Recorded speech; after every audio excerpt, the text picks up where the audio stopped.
On April 23, 2015, a tragic incident occurred near Varnell, Georgia. Christopher Eric Whitmore is believed to have killed his estranged wife Melissa Ball and their son Grayden Lee Whitmore before taking his own life. And this tragic event took place at a Shell gas station connected to a McDonald's restaurant around 7 p.m. on that Thursday night. Hello, back to the left and passing back to another video. Today I have another true crime case for y'all. I'm really enjoying these true crime videos. I hope y'all are as well. If y'all are enjoying the true crime videos, make sure to subscribe down below because it's free and it helps me a whole lot and you'll never miss out on a new video. So it's a win-win for the both of us. But with all that said, let's get into this case.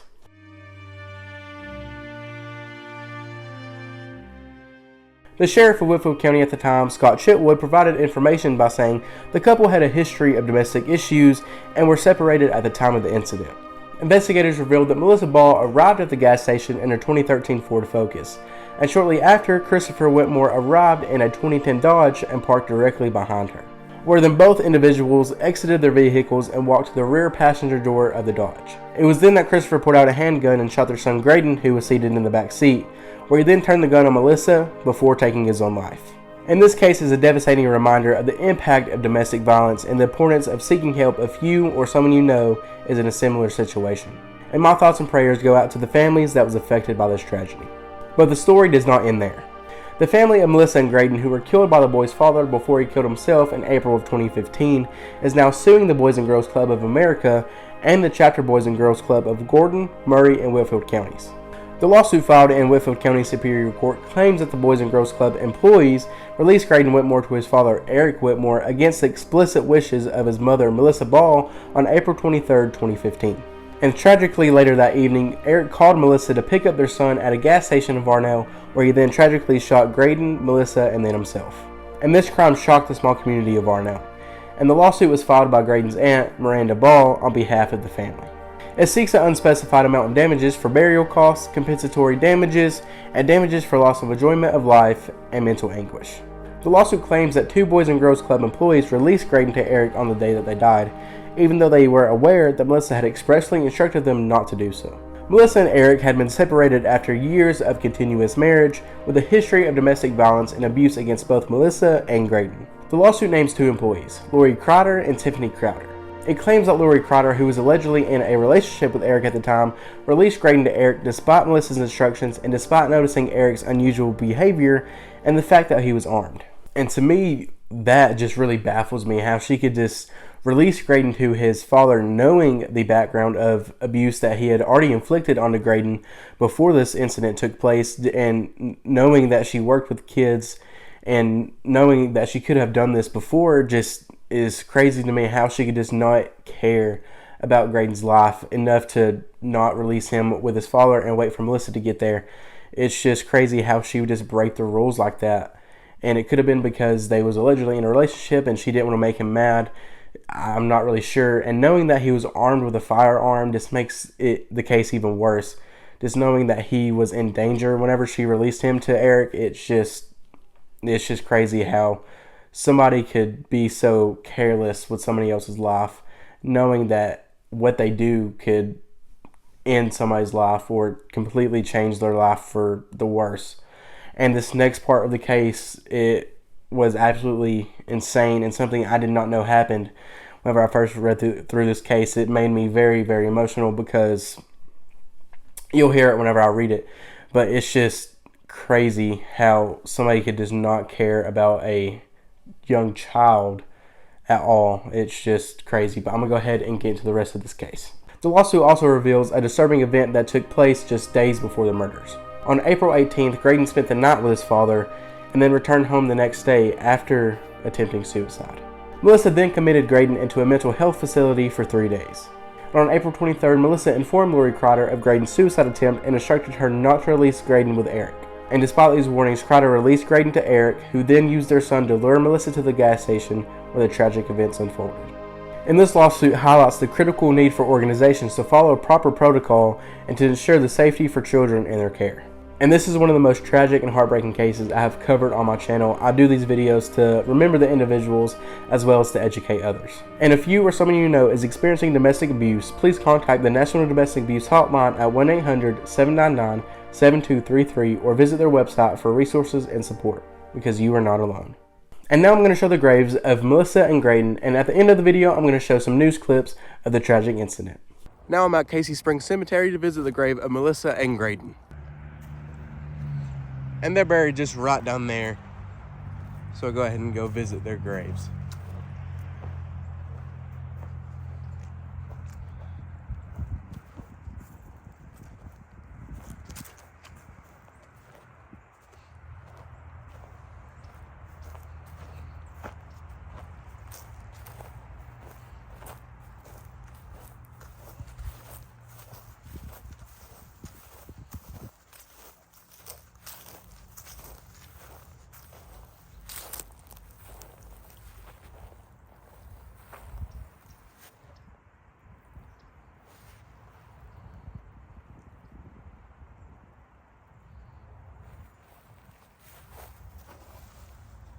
Melissa Lee, May 19th, 1987 to April 23rd, 2015.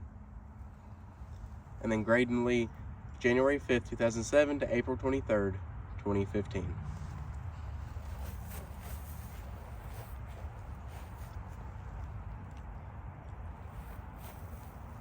Grayden is the same age as me. He would have turned 18 in just 3 days. It's very, very sad that his life was cut so short.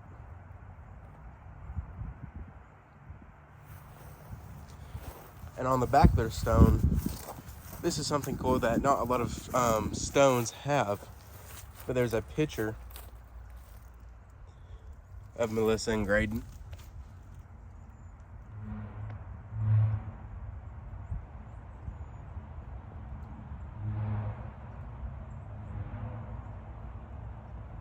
And on the flower pot right here, there's a little Ziploc bag that's tied to it with a picture in here that says Alyssa Lee and Harley. I'm not exactly sure who this is, but that could be a family member of Melissa and Grayden. I believe it is. If I can find out who that is, then I'll try to.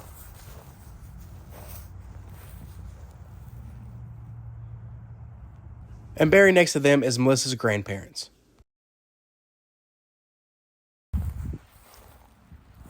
Edward Jean, February 16th, 1942 to October 25th, 1998.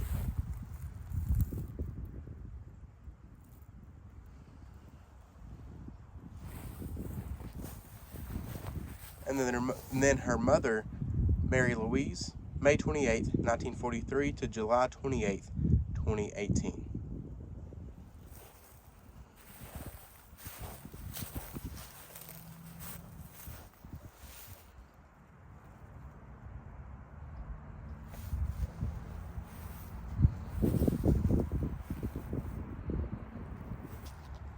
And then on the back they have an awesome picture. It looks like Jean is on a four-wheeler with some deer, then a Ford truck right there. This is just an awesome picture.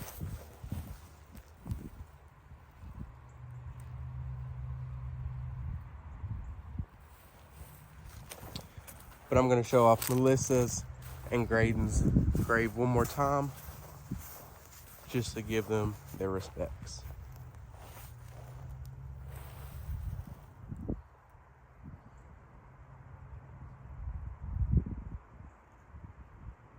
A community is shaken after a double murder-suicide in Varnell. An 8-year-old boy shot to death along with his mother, the boy's father behind it. News Channel 9's Kelsey Bagwell joins us now with how neighbors are reacting to the unthinkable. This community is in shock the day after 3 lives are lost at a Varnell gas station, including an 8-year-old child. Friday morning, teddy bears sit next to Pump 12 at the Shell gas station in Varnell. They're the first items of many at a makeshift memorial for 3 lives lost Thursday evening, including an 8-year-old child, Grayden. He was a 2nd grader at Beaverdale Elementary. This morning, his classmates returned to school, but his absence was undoubtedly mourned, not only by his friends and teachers, but the entire community. It makes me feel bad about the kid. Well, it makes me feel bad about the woman, too. But the man, I don't feel sorry for him. The Whitfield County Sheriff's Office says it was his own father, Christopher Whitmore, who took Grayden's life and the mother of his child's life moments before killing himself.